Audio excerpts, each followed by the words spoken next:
Magandang umaga po sa inyong lahat. Nanonood po sa aking live. Sana po pakinggan nyo po yung ikikwento ko tungkol po sa akin at sa taong nanloloko sa kapwa nilang tao. Kasi noong nakaraan araw po kasi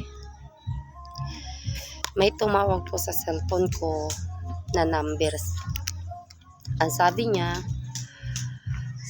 siya daw ay asawa ni Ate Rosmar.